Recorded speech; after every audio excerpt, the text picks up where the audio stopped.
বিসমিল্লাহির রহমানির রহিম। মানবতা বিরোধী অপরাধে দোষী সাব্যস্ত ফ্যাসিস্ট আওয়ামী সরকারের সাবেক প্রধানমন্ত্রী শেখ হাসিনার 5টি অপরাধের আজকে রায় ঘোষণা করা হবে। আমরা প্রত্যাশা করি আদালত সর্বোচ্চ শাস্তির মাধ্যমে সাবেক প্রধানমন্ত্রী শেখ হাসিনা সহ তার দোসরদের সর্বোচ্চ শাস্তি নিশ্চিত করবেন। দেশের মানুষ এই রায়ের জন্য দীর্ঘ প্রতীক্ষা করে আছে। আপনারা জানেন, হত্যা, নির্যাতন, গুম, হত্যা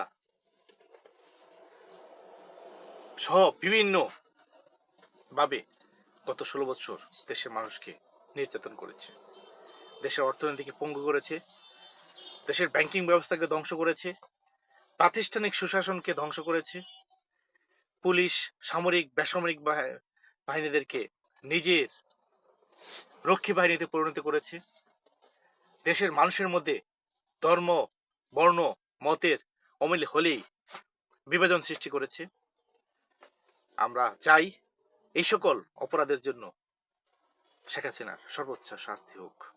দেশের মানুষ যাতে একটু নিশ্চিন্তে ঘুমাতে পারে যে আমরা বিচার পেয়েছি। ধন্যবাদ সবাইকে।